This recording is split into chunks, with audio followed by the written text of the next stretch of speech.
नमस्कार, बहुत स्वागत है आप सभी का। आप देख रहे हैं IBC 24 और मैं हूं आपके साथ आकांक्षा पांडे। तो शाम के 7 बज रहे हैं, वक्त हो गया है मध्य प्रदेश के नंबर 1 बुलेटिन का। मध्य प्रदेश में आज क्या हुआ का, मध्य प्रदेश की हर खबर का पूरा अपडेट आपको मिलेगा इस बुलेटिन में। और सबसे पहले बात करते हैं गुना के गुनाहगारों की।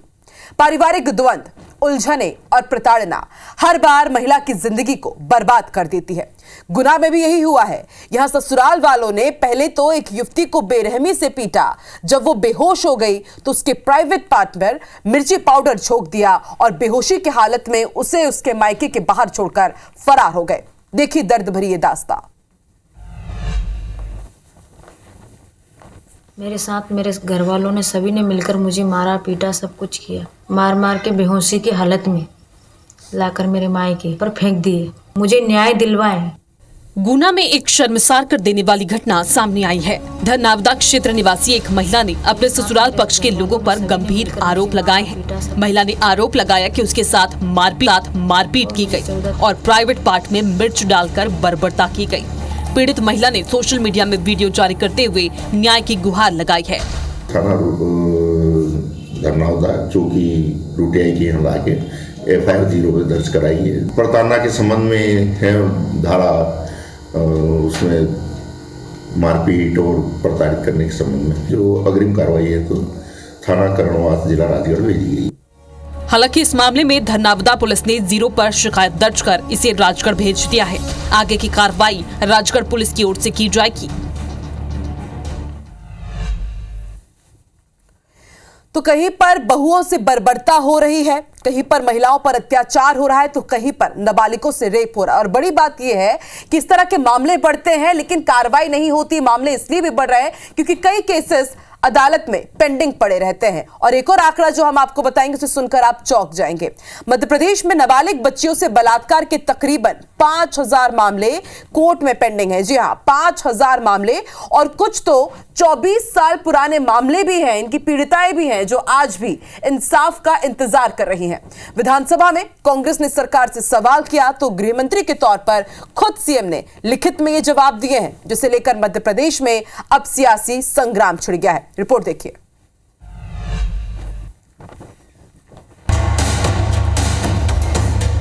विधानसभा में MP सरकार ने कोर्ट में पेंडिंग केसों की लिखित जानकारी दी है।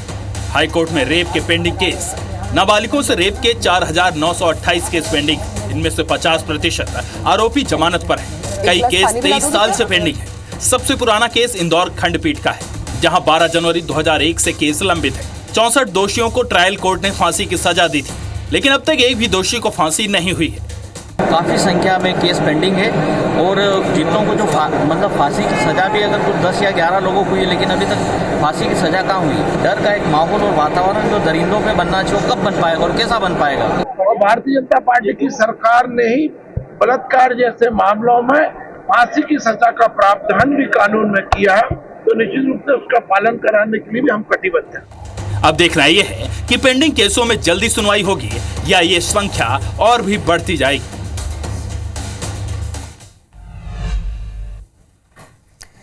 तो कहने को तो बच्चियों को लाडली कहा जाता है, तरह तरह की योजनाएं चला जाती है, लेकिन बड़ा सवाल यह है कि आखिर पीड़ितों को इंसाफ कब मिलेगा, न्याय कब मिलेगा। आखिर इतने पेंडिंग केसेस मध्य प्रदेश में क्यों हैं, सरकार आखिर कर क्या रही है। और आज इसी मुद्दे पर face to face Madhya Pradesh रात 8:30 बजे मेरे साथ देखना ना भूलें। आगे बढ़ते हैं। मध्य प्रदेश में आज इस मुद्दे को लेकर के तो सियासी संग्राम छिड़ा ही, साथ ही विधानसभा की शीतकालीन सत्र की कार्रवाई के तीसरे दिन आज विपक्ष ने सदन की कार्रवाई शुरू होने के पहले सदन के बाहर गांधी प्रतिमा के सामने प्रदर्शन किया। विपक्ष के विधायकों ने नेता प्रतिपक्ष उमंग सिंघार के नेतृत्व में बेरोजगारी के मुद्दे पर चाय की केतली लेकर प्रदर्शन किया और आरोप लगाया कि मध्य प्रदेश में युवा बेरोजगार हैं, रोजगार नहीं मिल रहा है। उधर सदन में भी सत्ता पक्ष और विपक्ष के बीच तीखी बहस देखने को मिली। हंगामे के बीच सदन की कार्रवाई 10 मिनट के लिए स्थगित करनी पड़ी। सदन के बाहर विपक्ष ने संसद में केंद्रीय गृह मंत्री अमित शाह द्वारा संविधान निर्माता भीमराव अंबेडकर पर की गई टिप्पणी का विरोध किया और माफी की मांग की। इसके साथ ही अनुपूरक बजट पर चर्चा हुई। इस दौरान सदन में उपनेता प्रतिपक्ष हेमंत कटारे ने सरकार को ट्रांसफर और कर्ज के मुद्दे पर जमकर घेरा। वहीं विधानसभा में बाप पार्टी से विधायक कमलेश्वर डोडियार मौन धारण की मुद्रा में दिखाई दिए, जिसे अब कांग्रेस ने समर्थन दे दिया है। भारतीय जनता पार्टी के गृह मंत्री को जो संविधान के निर्माता रहे बाबा साहब अम्बेडकर के बारे में जो टिप्पणी करी, बड़ी घोर आपत्तिजनक है। कांग्रेस पार्टी इसका विरोध करती है। अनर्गल बातें करना कांग्रेस की आदत हो गई है विधानसभा के अंदर, जहां पर नियम और कानून मर्यादा जिसकी अनुमति नहीं देता है, तो विधानसभा अध्यक्ष जी ने उसकी व्यवस्था दी है। विपक्ष के लिए कोई मुद्दा नहीं है। देखिए, विपक्ष एक बार तो कहता है कि सदन चलाया जाए, दूसरी तरफ विपक्ष हर 2 मिनट में बहिर्गमन करता है, हर 2 मिनट में वॉकआउट करता है। विपक्ष खुद नहीं चाहता कि सदन चले। मंदिर जीर्ण शीर्ण स्थिति में है तो कलेक्टर के माध्यम से उनका सुधार कार्य भी कलेक्टर की अनुमति से किया जा सकता है। संसद में संविधान को लेकर खूब बहस हुई। पक्ष हो या विपक्ष, दोनों ने एक दूसरे पर कई तीखे हमले किए। लेकिन केंद्रीय गृह मंत्री अमित शाह के बाबा साहेब पर दिए बयान को लेकर देश भर में विपक्ष हंगामा कर रहा है और मध्य प्रदेश में भी यही हंगामा काफी बढ़ गया है। रिपोर्ट देखते हैं। अभी एक फैशन हो गया है, आम्बेडकर आम्बेडकर आम्बेडकर आम्बेडकर आम्बेडकर। इतना नाम अगर भगवान का लेते हैं तो 7 जन्मों तक स्वर्ग मिल जाता है। संसद में बाबा साहब अम्बेडकर को लेकर शाह ने जो बयान दिया, उसे लेकर मध्य प्रदेश में सियासत भड़क उठी। कांग्रेस के पदाधिकारियों और कार्यकर्ताओं ने इंदिरा गांधी की प्रतिमा के सामने इकट्ठे होकर शाह के पोस्टर जलाए और बयान के खिलाफ जमकर नारेबाजी की। साथ ही प्रदर्शनकारियों ने देश की जनता से माफी मांगने की मांग की। देश के नौजवानों से और करोड़ों लोगों से माफी मांगनी चाहिए। जहां जहां मध्य प्रदेश में भी भारतीय जनता पार्टी के मंत्री और नेता जाएंगे, वहां बाबा साहब के अनुयायी उनका घेराव करेंगे। अगर एक विचारधारा और एक विश्वविद्यालय का अपमान आरएसएस और भाजपा के लोग करेंगे, अमित शाह जैसे जिम्मेदार पद पर बैठे हुए लोग करेंगे, तो इस देश के बहुजन समाज के लोग, इस देश का आम नागरिक इसे किसी भी कीमत पर बर्दाश्त नहीं करेगा। कांग्रेसियों ने चेतावनी देते हुए कहा कि माफी नहीं मांगने की स्थिति में देश भर में बीजेपी और उसके जनप्रतिनिधियों का विरोध और घेराव किया जाएगा। तो इधर बाबा भीमराव अंबेडकर के दिए बयान पर सियासी संग्राम छिड़ा हुआ है, तो दूसरी तरफ इंदौर में रैगिंग को लेकर के लगातार एमजीएम कॉलेज सुर्खियों में बना हुआ है। इंदौर के एमजीएम मेडिकल कॉलेज से सामने आए रैगिंग के केस में अब बड़ा रूप ये लेता जा रहा है। रैगिंग की जांच के लिए स्पेशल इन्वेस्टिगेशन टीम का गठन हुआ है, जो अब मेडिकल कॉलेज पहुंचकर जांच कर रही है। तो आखिर पूरा मामला क्या है, इस रिपोर्ट से समझते हैं।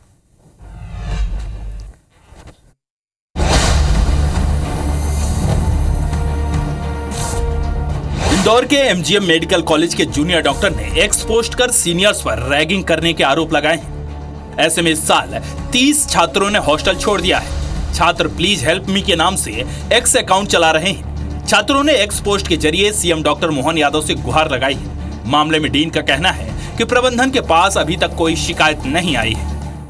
उसमें ऑलरेडी एक कमेटी बनी हुई है, तो उनको हमने दिया हुआ है और उस तरह से वो आंसर क्या देते हैं, क्योंकि उस समय की कमेटी की जो रिपोर्ट बताई गई तो उसमें तो ऐसा कुछ भी स्टूडेंट ने नहीं बताया कि इनके साथ ऐसा कोई व्यवहार हुआ, दुर्व्यवहार। जो उनके वार्डन के इंचार्ज रहते हैं, जो मैंने आपको बताया, उनको लिख दिया है, वो उनका कमेटी से बात करेंगे और कमेटी बिठाएंगे और स्टूडेंट से उनसे वार्तालाप करके फिर उसका निष्कर्ष हमें देंगे डीन ऑफिस को। झुकाकर खड़ा करवाना, कपड़े उतरवा देना, सीनियर्स कई ऐसे काम करवाते हैं जिनसे जूनियर परेशान है।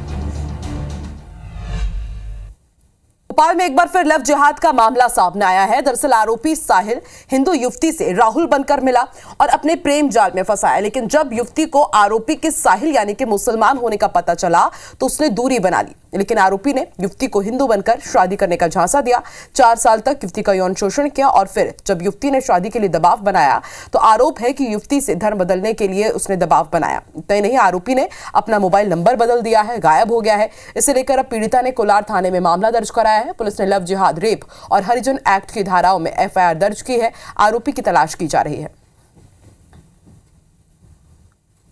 साहिल नाम का एक लड़का है जिसने शादी का वादा करके मेरे साथ गलत काम के संबंध बनाए और जब मैंने दबाव डाला शादी का तो मुझे डराया धमकाया उसने और भाग गया यहाँ से। इसका कुछ पता नहीं चल पा रहा है कहाँ है वो। लड़की संस्कृति बचाओ मंच के कार्यालय में आई, उसने आवेदन दिया, हम यहाँ पर लेके आए। लड़की हरिजन है, उस पर हरिजन एक्ट भी लगाया जा रहा है, बलात्कार की धारा लगाई जा रही, लव जिहाद की धारा लगाकर प्रकरण दर्ज किया जाए। शादी का झांसा देके लगातार दुष्कर्म करता रहा, फरियादी की रिपोर्ट पर यहाँ थाना कोलार में एफआईआर दर्ज की गई है। घटनास्थल थाना जहांगीराबाद के पाए जाने से 0 की एफआईआर ली गई है। यहाँ से थाना जहांगीराबाद अग्रिम विवेचना हेतु डायरी भेज दी गई है। अब छोटे मोटे कर्मचारी तो कम, बड़े अधिकारी ज्यादा भ्रष्टाचार कर रहे हैं। ये हम नहीं, जबलपुर से सामने आई खबर कह रही है। यहां केस को रफा दफा करने के नाम पर एसडीएम और उसके ड्राइवर पर लोकायुक्त की टीम ने शिकंजा कसा।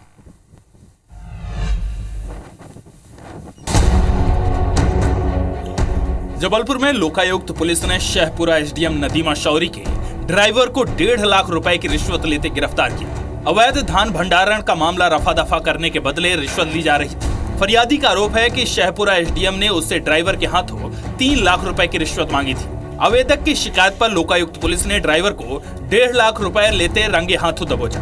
मैडम ने बोला कि तेरे ऊपर मैं एफआईआर दर्ज कराऊंगी, तेरी अवैध धान रखी। मैंने बोला मैडम नहीं, 4-5 किसानों की धान है, आप जाँच करा लीजिए। तो मैडम ने ड्राइवर के माध्यम से 3 लाख रुपए की रिश्वत मांगी। मेरे एसडीएम कोर्ट से मामले को रफा दफा करवाने के एवज में 3 लाख रुपए की मांग की गई थी। आज हमने इनको 1.5 लाख रुपए लेते हुए पकड़ा है। कार्रवाई जारी है। एसडीएम के भी शामिल होने की जांच चल रही है। ड्राइवर सस्पेंड हो गया है और एसडीएम को पद से हटाकर कलेक्टर कार्यालय में पदस्थ करने के आदेश जारी कर दिए गए हैं।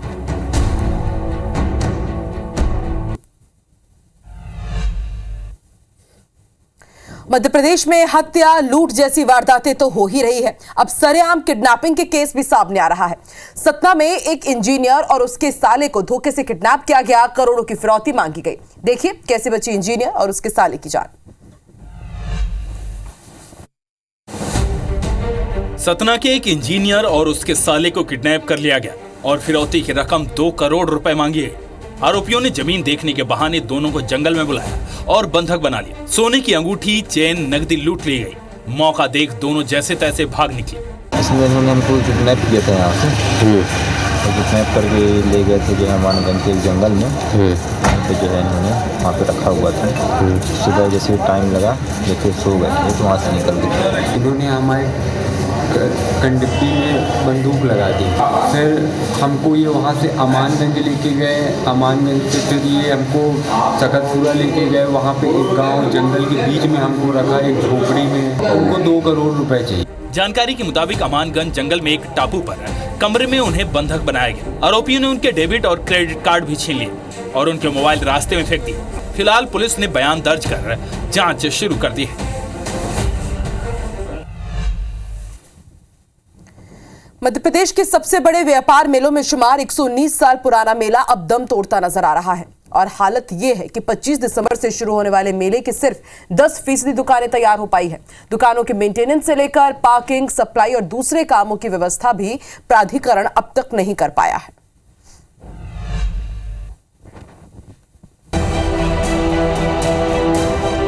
सुई से लेकर महंगी गाड़ियों तक एक ही जगह पर मिलने के लिए दुनिया भर में पहचाना जाने वाला 119 साल पुराना ग्वालियर व्यापार मेला एक बार फिर से अफसरों की अनदेखी और लापरवाही की भेंट चढ़ रहा है। मेला 25 दिसंबर से शुरू होना है, लेकिन काम पूरा नहीं हो पाया।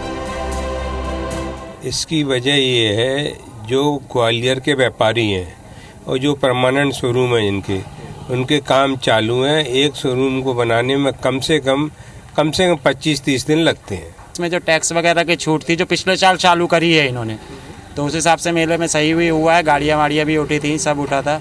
अगर ये टैक्स वगैरह की छूट दोबारा देते रहेंगे, दुकानदारों को रिबीट देंगे, तो बिल्कुल मेला तो चलेगा जी, स्वाभाविक सी बात है। करीब 100 एकड़ जमीन में फैले इस मेले के लिए तैयारियां नाकाफी हैं और वजह है वरिष्ठ अधिकारी प्राधिकरण दफ्तर में समय न देना। मेला औपचारिक रूप से 25 दिसंबर को प्रारंभ होना है और हमारे आयुक्त महोदय इसको काफ़ी क्लोजली मॉनिटर कर रहे हैं। उन्होंने अपने स्तर से हमारी एडिशनल कलेक्टर अंजू को इसका मेला अधिकारी भी डिप्यूट किया है और टीम सतत लगी हुई है। मंत्री तुलसीराम सिलावट ने बैठक लेकर जल्दी काम पूरा करने के निर्देश दिए हैं। इसके बाद भी कोई सुधार नहीं हुआ। नासिर गौरी, IBC 24, ग्वालियर। मध्य प्रदेश के मौसम ने करवट ली है। पिछले 1-2 हफ्ते से मध्य प्रदेश के कई जिलों में शीतलहर और सीवियर कोल्ड की लहर बरकरार है। अब न्यूनतम तापमान में बढ़त दर्ज की गई है। राजधानी भोपाल में पिछले 3 से 4 दिनों से तापमान 3 से 4 डिग्री के आसपास बना हुआ था, लेकिन आज ये तापमान बढ़कर 6 डिग्री सेल्सियस तक पहुंचा।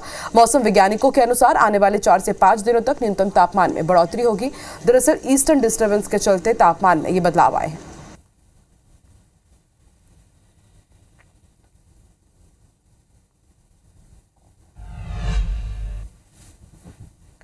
और इस बुलेटिन में फिलहाल इतना ही। आगे देखिए हमर बानी हमर गोट, छत्तीसगढ़ में क्या है खास। रचना नितेश के साथ, नमस्कार।